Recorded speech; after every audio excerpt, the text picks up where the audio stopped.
Welcome back to the Coruscant podcast. Thank you for joining us. I'm Cooper. This is Jack. And today we're continuing our Bad Batch breakdown for Season 3. We'll be covering episodes 4 to 7. Jack, welcome back. Thank you. So thank you for being patient with us for this past week and a bit, I think. Oh, we're probably coming up in 2 weeks. Yeah, we've had a bit of an absence. We've had to do some readjusting and kind of restructuring with some certain stuff. However, there is some sad news, and Mark has decided that even though he has enjoyed his time on the Coruscant Nights, he will be leaving due to personal reasons. But don't you guys worry, we will still be continuing this journey, and we love it so much, so we will be still making more content, so no worries about that. Jack and I are still committed to continuing the Coruscant Nights channel. We're excited about the future and where it's going.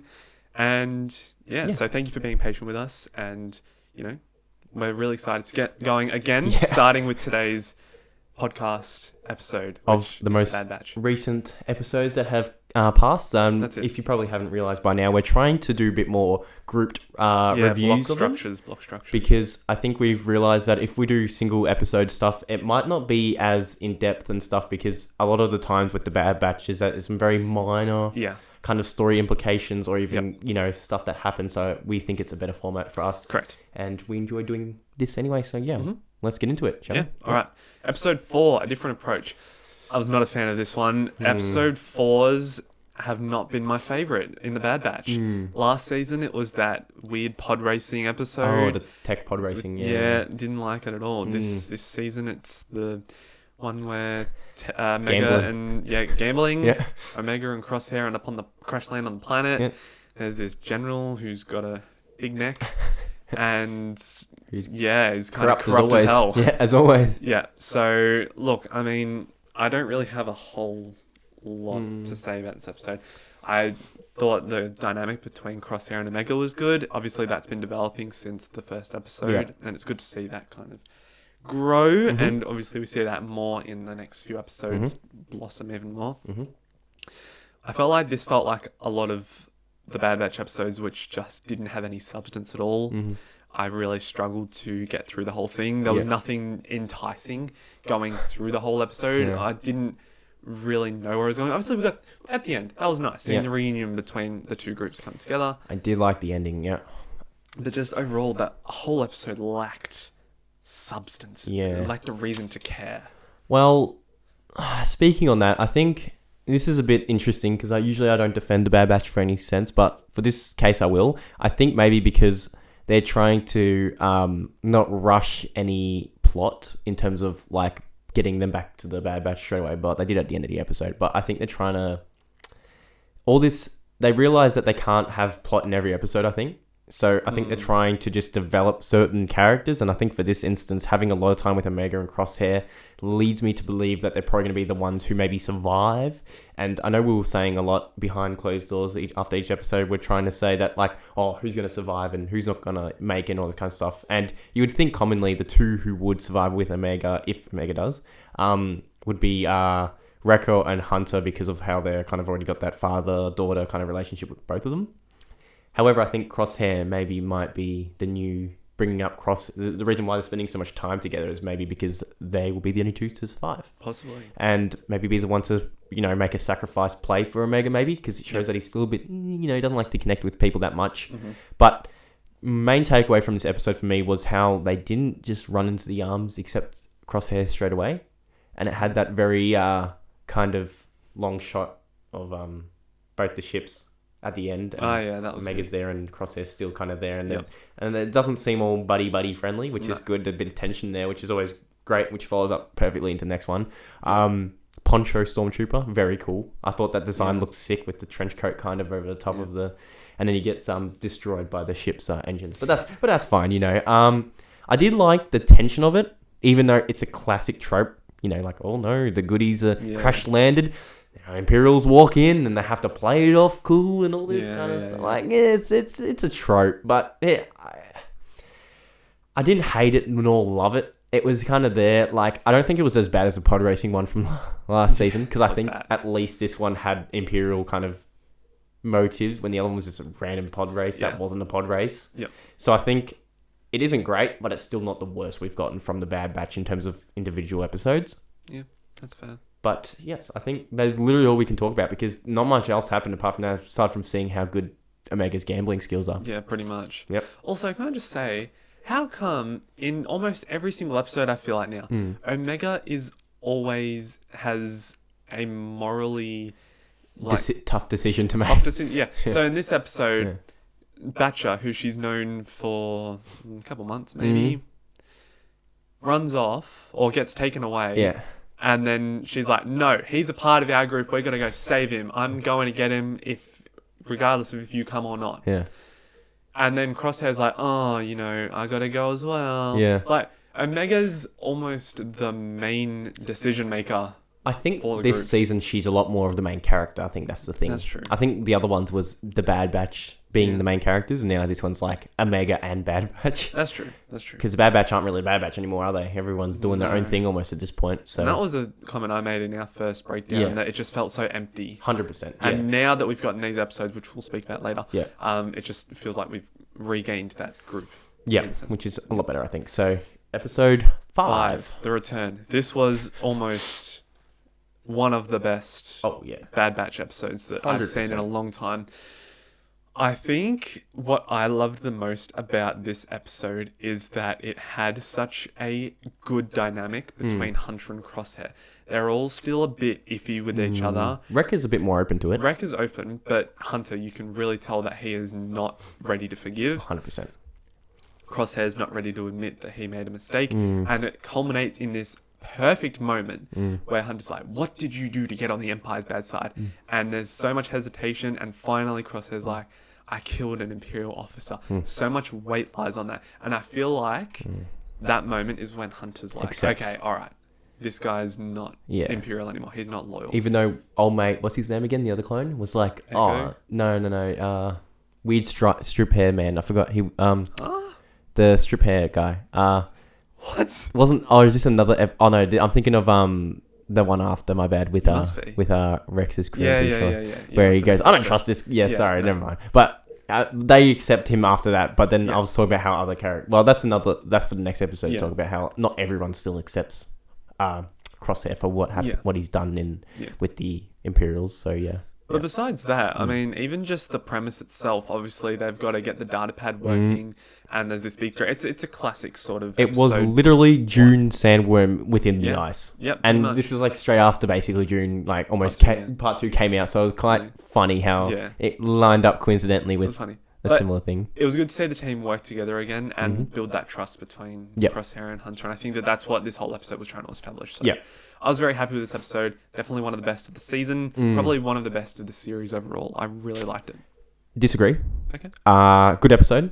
One of the best in the season. Not the series, in my opinion. But I did like going back to that planet because it had such an impactful moment with Crosshair too. Yeah. So it felt like he's really connected with this planet in a more spiritual kind of way. Yeah. With that, what is with that bird too? Oh, the eagle. It was the one that helped him find old mate in the snow last time. Old mate. Yeah. And I really liked a moment I would like to mention that was brushed over quite fast, but I think had a great meaning with it, was when Crosshair was lifting up the helmets, putting them kind of in a nice, neat formation, respecting them, not kind of like diminishing them. And I liked what happened in the episode. It felt very, once again, just, here's another animal. Like, even, who was it? Wrecker or Hunter was like, why is there always got to be an animal? I was like, that's kind of meta, because it's like, there's always some weird creature. Why is it always going to be the creatures? Why can't there be some other kind of threat? You know what I mean? Like an environmental threat. Like the vines. Yeah, like the vines even. But like, that was just a bit weird again. Yeah, it was weird. But I don't know. I feel like, or even, there doesn't need to be a threat. Why couldn't it just be the development of trust? Doing a mission that's hard to get into, like because of all the stuff that's happened, and maybe electrical, and just focus on, that kind of characters. Well, I know you just mentioned like environment as a threat. I think one of the best episodes to do that was the Pabu episode. Yeah, 100% with the tsunami. Yeah. I thought that was they really banded well together. Done. Yeah, and makes them work together. This one did work together, but only because Hunter dropped into the worm thing. The ice thing. So I'm like, I don't know. I feel like they could have a story-driven, emotional episode without a looming threat of a creature. But I don't know. you know, they want to show off the animation and they That's want to have action. If there's no action, people might complain. I don't know. I thought it was a good episode. I just think it was an episode that was always going to happen. So I was kind of just waiting to see what happens after more. Because, you know, we all knew they were going to eventually accept him at some point in some way, shape. So, yeah. I really liked hearing Crosshair talk about loyalty. Which the fact that he realized that he wasn't... He thought he was being loyal. Yeah. But then he realized he actually was more disloyal than anything, yeah. Yeah, and just the fact that he was disposable to the Empire, I think that really goes against what his character's about. So...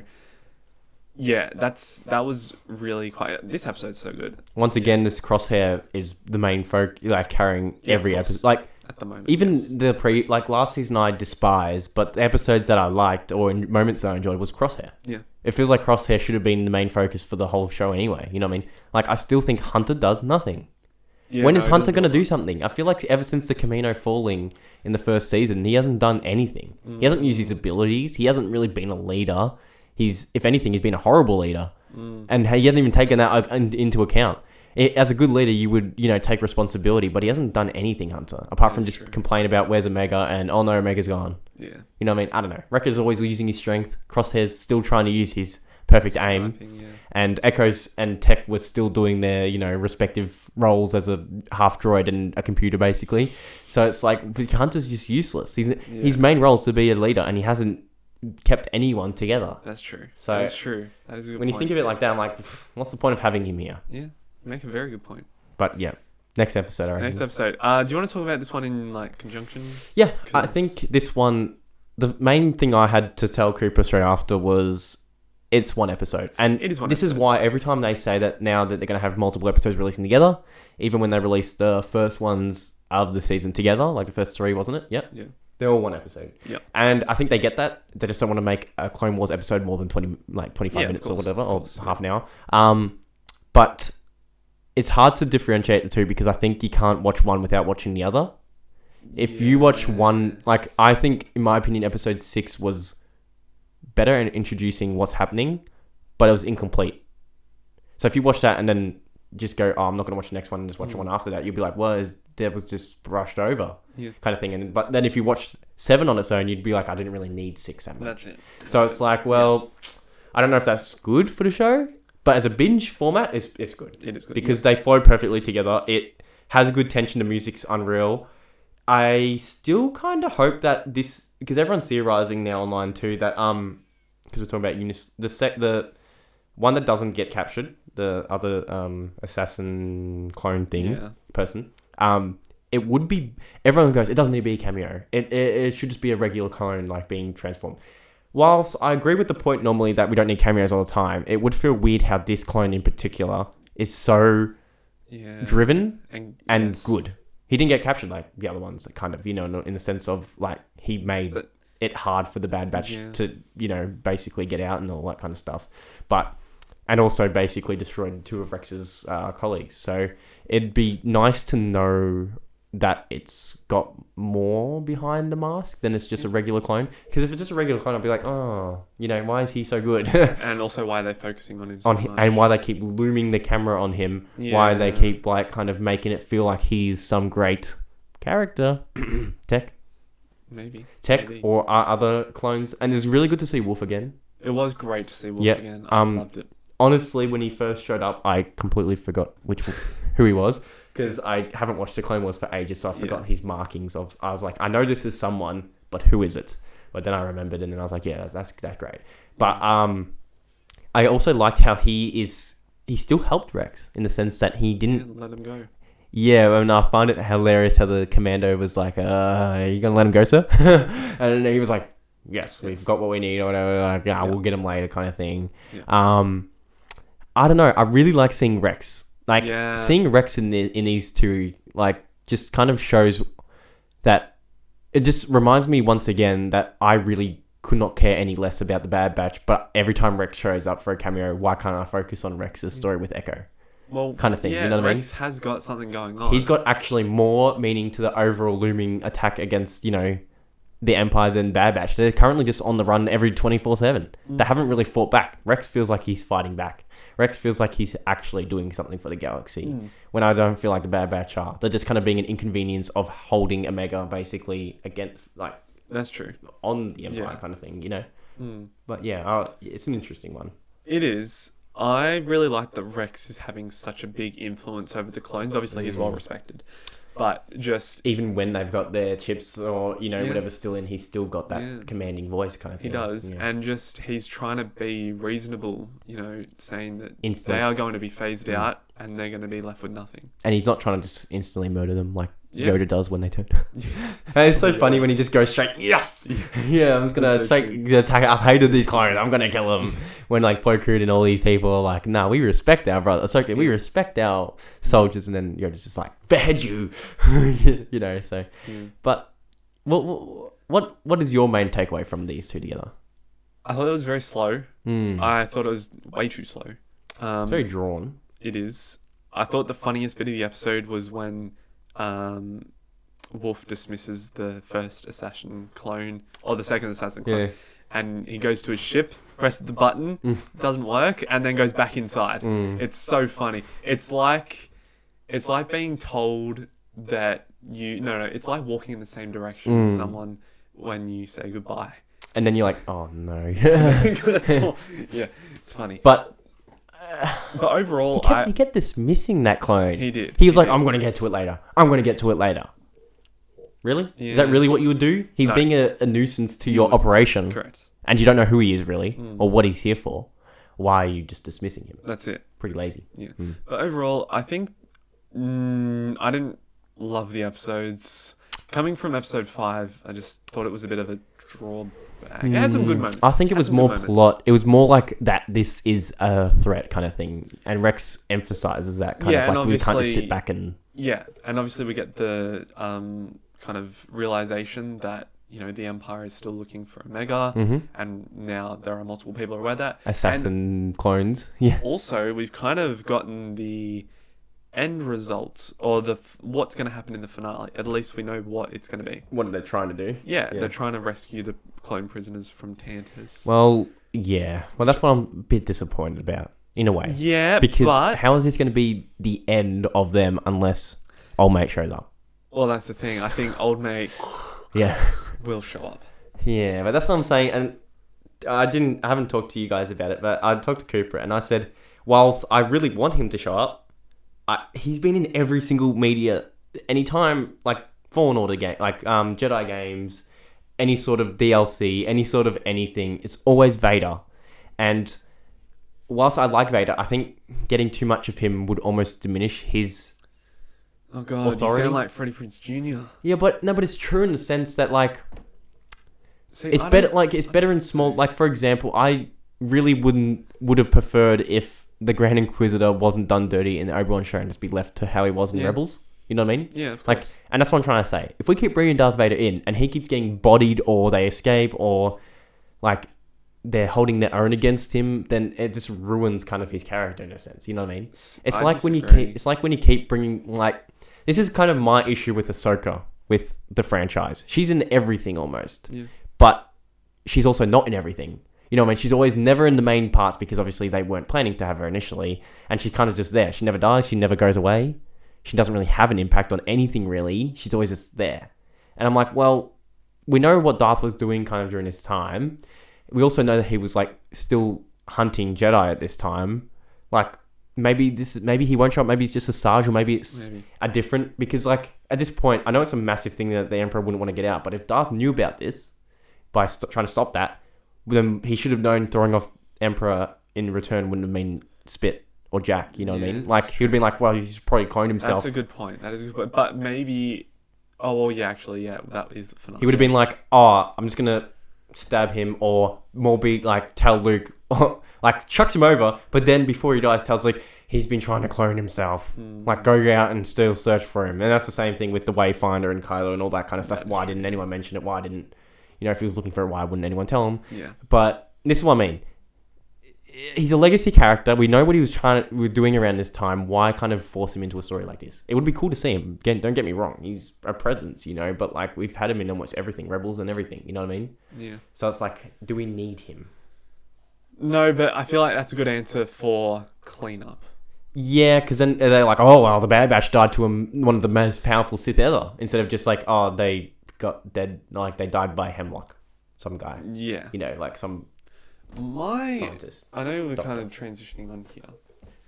My big thing is, for the rest of the season, obviously I thought that it would take much longer for Omega and Crosshair to escape and reunite. Yeah. I also was thinking that maybe because we're kind of mid-season now, something big might happen. I thought they would do the clone escape earlier on, to be honest, in my opinion. I thought it was going to be a bigger, like, not the end thing. Yeah. But so the thing is, right, we've got, what episode are we? 7? So we've got 8, 9, 10, 11, 12, 13, 14. We've got 7 episodes until the finale. Yeah. What on earth is going to happen in these 7 episodes? Besides getting drag information it out on Tantus. Keep getting information. Let's keep getting some more information. That's it. Oh no, we crash landed. Oh no, someone's lost this. Information gathering and planning. That's all I can imagine. And that just information planning, Empire sabotaging their plans, so then it gets delayed, and I don't know. Like, it's more like, once again, this should be wrapped up, or at least go earlier to try and do it, and then they fail, and then they have to go back. Here's something. So one of the episodes is called Juggernaut, and obviously there's the land. I don't know if it's called the Juggernaut land vehicle, but it's in the trailer. There's a shot of them riding on this big transport thing.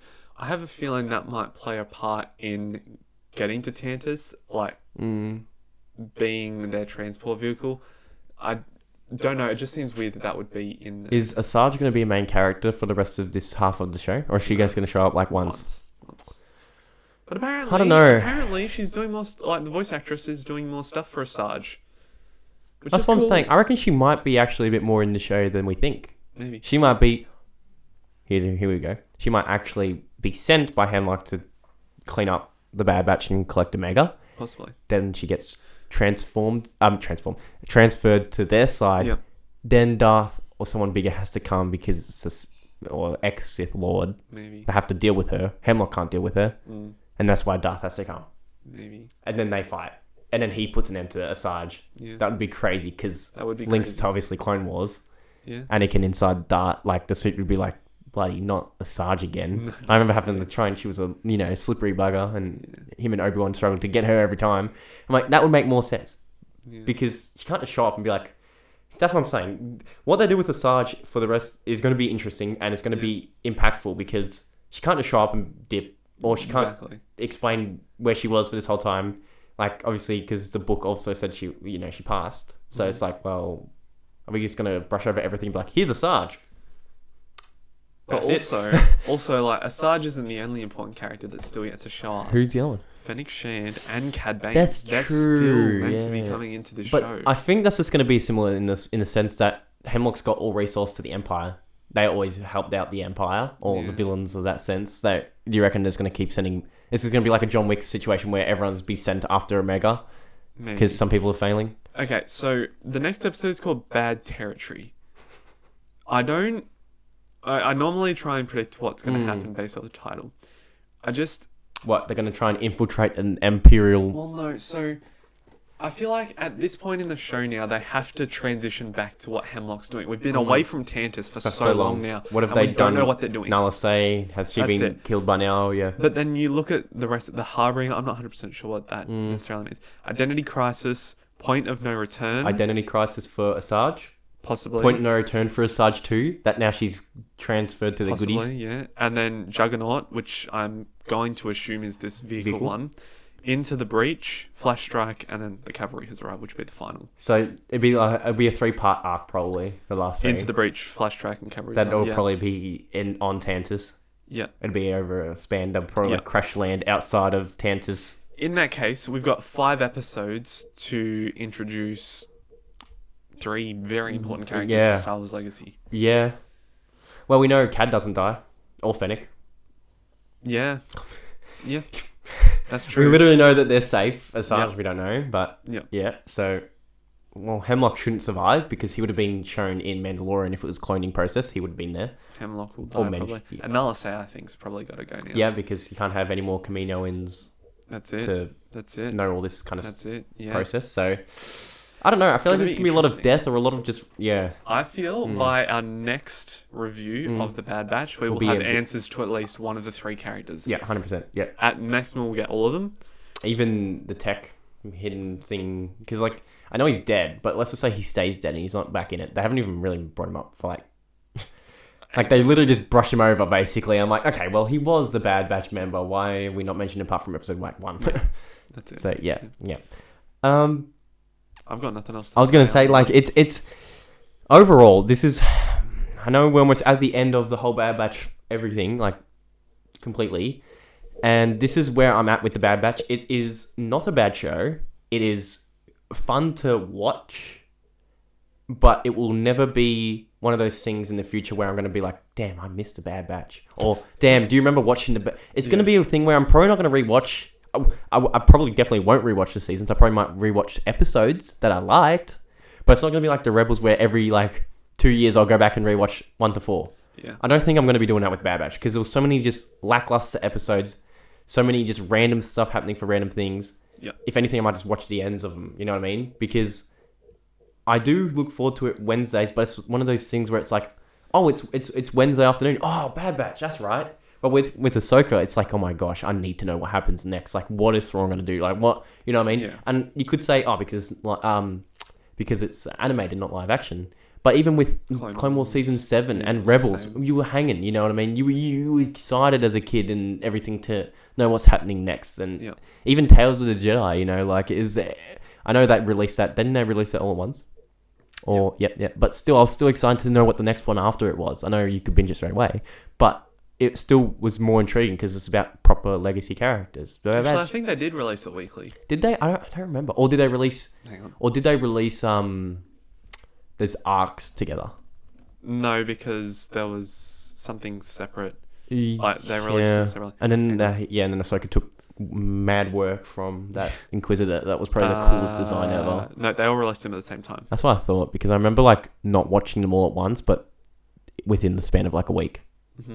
But I don't know. I think Bad Batch is a very weird show. That's my opinion. It's good, but it's also we've probably had some of the worst content from it too at the same time, like the most unrelated waste of time ever, but it's also really cool to see what happens in between. But then I feel like it could have been done better, it could have been done from the perspective of the actual rebels. That's true. You know what I mean? Like Andor, where it makes it feel more threatening. I don't know, it's a very weird show in my opinion. It's not as good as Clone Wars or Rebels, but it's not as bad as I know having much Resistance, but still, you can guarantee it's going to be better than that. Yeah, it would be. But I don't know. It's just a very, very weird thing for Star Wars. I feel like, But again, I bring it back to this, and just as a last little comment, I feel like this was almost necessary just to show what happens to the clones. Because by the end of the Clone Wars and the start of the next time we see, or the next part of the Star Wars period, which is Solo, a Star Wars story, Rebel stuff,